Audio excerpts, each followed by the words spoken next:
Okay, hello. Have you seen my cameraman anywhere? Say, Mr. Cameraman, there he is down there. Say, I've been doing research on family trees and ancestry, and I found your ancestors in that family tree. Yes, come on, I'll show you. Here she is, and she's a fine-looking girl. And here is another of my cameraman's relatives. They have found quite a number of my cameraman's relatives along the Red Deer River out here in the Drumheller area, a little over an hour's drive northeast of Calgary, Alberta. We will visit a museum a little later, but they've got these guys around town too. Let's stop by where they found some dinosaurs. Just before you come into Drumheller, there is the Horseshoe Canyon here behind me, and it's quite a tourist site. There's a campground here now established, and it's all part of the Badlands of this area. Horseshoe Canyon is worth a stop. It is at the top of the hill from Calgary, before you descend down to the river level and the main part of town. It offers a nice view of the Badlands. This is the kind of country where they found a lot of dinosaur bones. It seems a lot of the reptiles drowned while crossing the rivers and lakes of this one-time big wetland area. It's a nice place to just stop and look, or if you like, you see those people down there on the road on the right. They're walking. You can hike down into the area.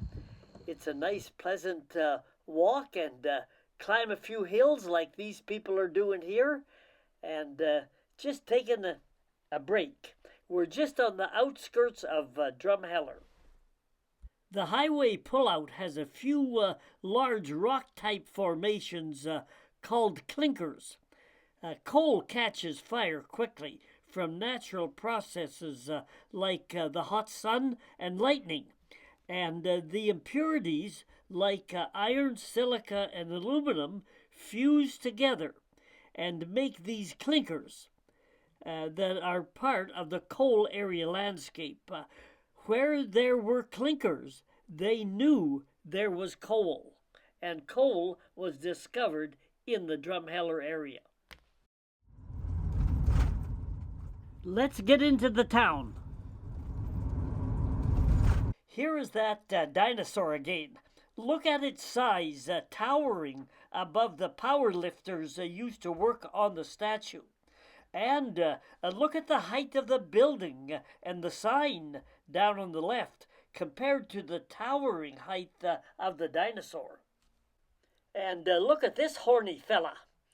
And how would you like your back scratched by these claws? Or these? Take your pick. That tall meat eater in the background would love to eat the smaller plant eater in the foreground. But the plant eater has protective spines on his back to help him survive. But we were here to see more dinosaurs, so we pulled into the parking lot and went to the Alberta Royal Tyrrell Museum. And it was a first-class, the finest and largest dinosaur museum in the country. This was another dinosaur statue near the front door. They were everywhere. We are deep in the dinosaur museum now. Follow me. The displays were realistic. Look at the jungle environment that once covered what is the prairie countryside today.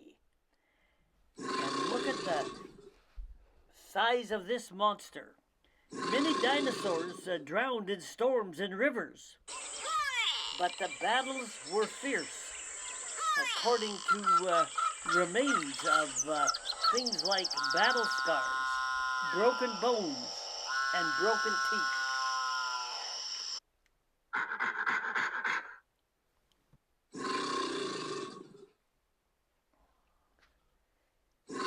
dinosaurs fought for dominance, for territory, and over mates and food. Their weapons were horns, heads, tails, claws, and teeth.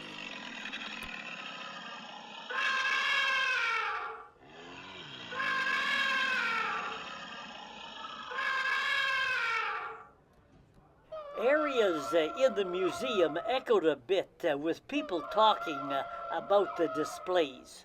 However, the displays were just fantastically laid out.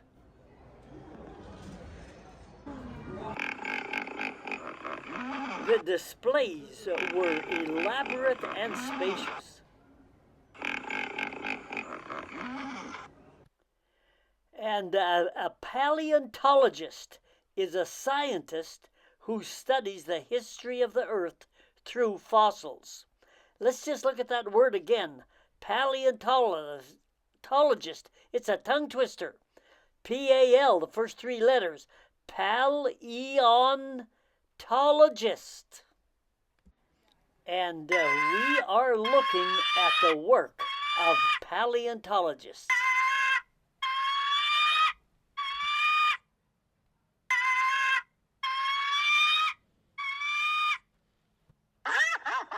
The exhibits had a lot of description of dinosaurs and their nature and habits. It was quite a learning experience. The museum gets a lot of school tours, but you don't have to be a school kid to enjoy this place.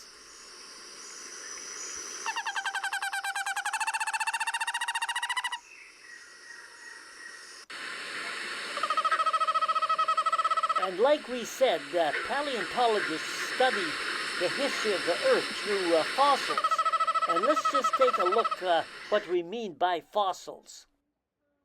Fossils are preserved remains of an ancient organism, and that ancient organism can be either an animal or a plant. And for example, petrified wood could be classified as a fossil. And let's look at other examples. Bones that they found along riverbanks and in the sand, shales, even footprints on rocks and leaf prints from tree leaves, and dinosaur bones are also fossils. And just looking at petrified wood, these other examples are examples of living things, but if it's petrified, like petrified wood, the substance has changed from organic to inorganic. Life is completely removed and it has been replaced by minerals. That's what petrified means. This was an area in the museum where paleontologists were working on the fossils. And here are examples of some of the tools that they were using.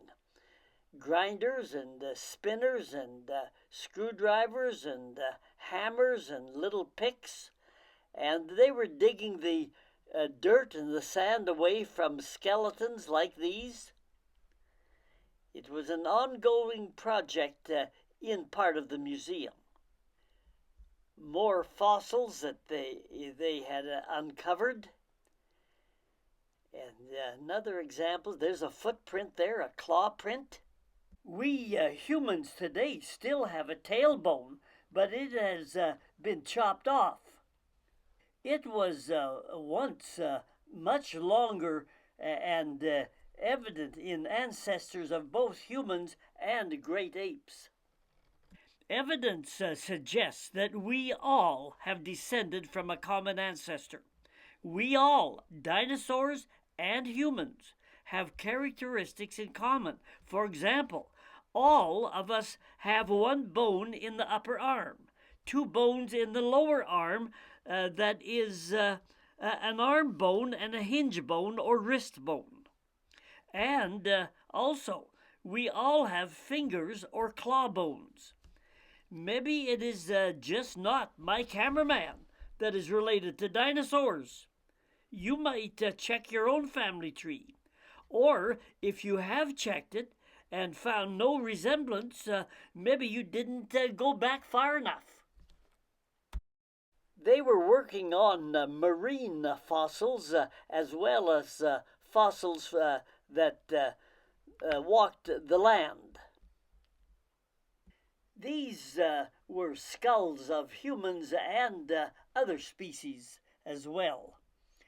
Evidence that the Earth is continuing to change and life on it continues to change is overwhelming. Change through the time of billions of years was initially coined by Charles Darwin, a scientist who called this process evolution. Evolution has been called a theory, but it is a theory that has overwhelming evidence that it does exist.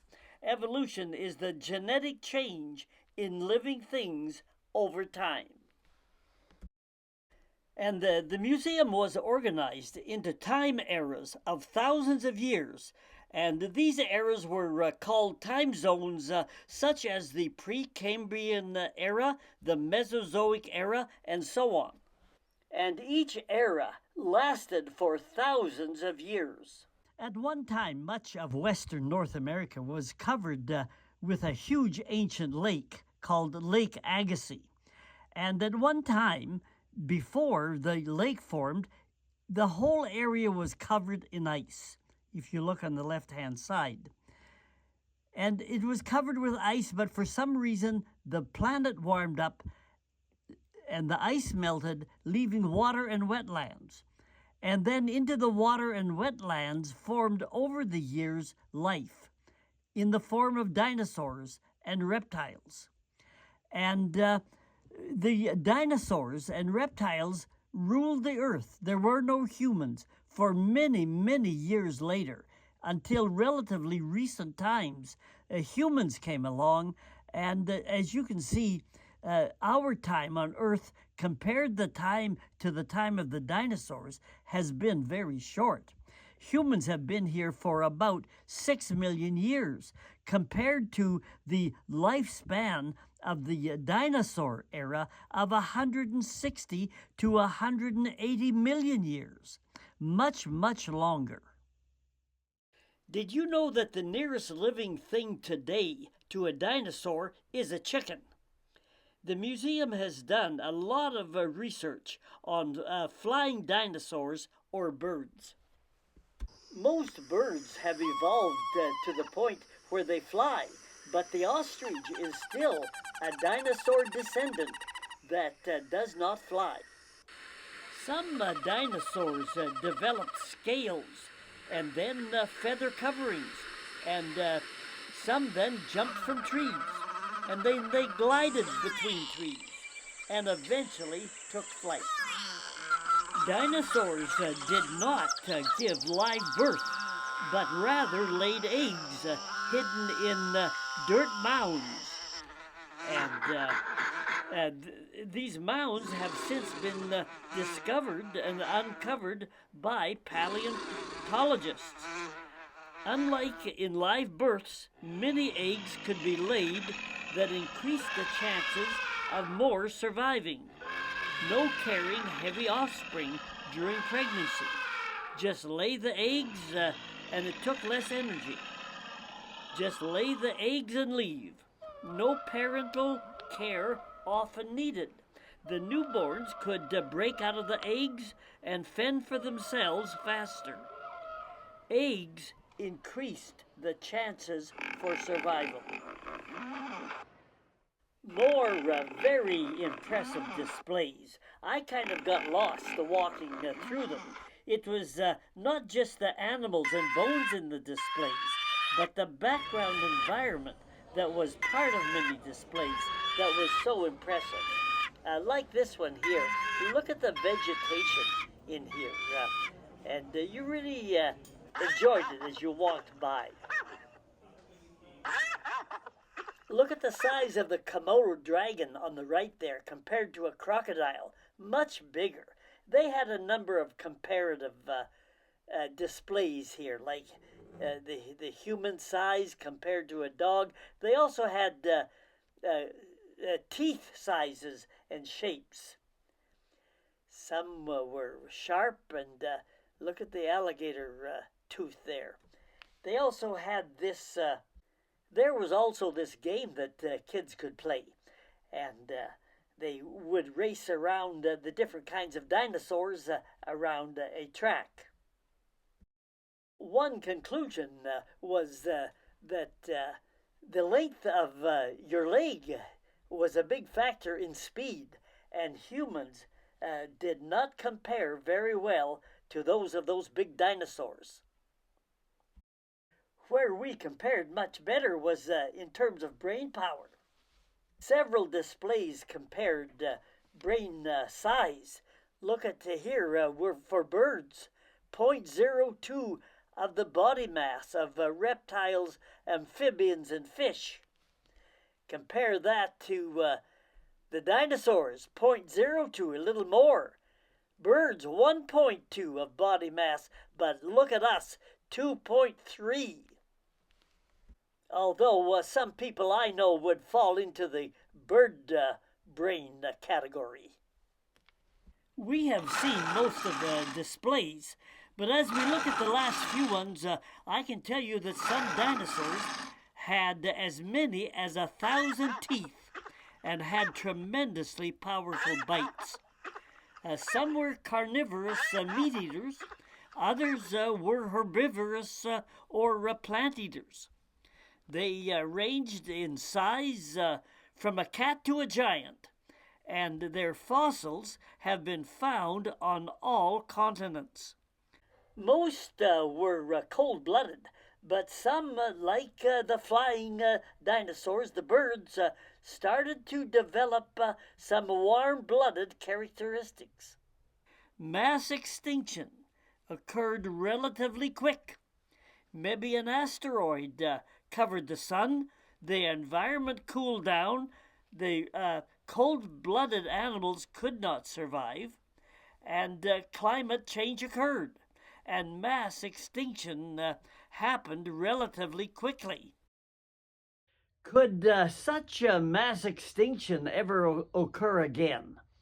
Well, take for example, if the fresh water continues to dry up on the earth and there is no more water left to drink, how long could the human species last on earth? It's a scary kind of a thought, but it could happen again. Some life today is a direct descendant of the dinosaur era. The sturgeon fish is a direct descendant. And I mentioned ostriches, other things, alligators, crocodiles, and some turtles all came from the dinosaur era. They lived way back then. The same with many snakes, bees, lobsters. These are things that have survived many, many years beyond human life on Earth.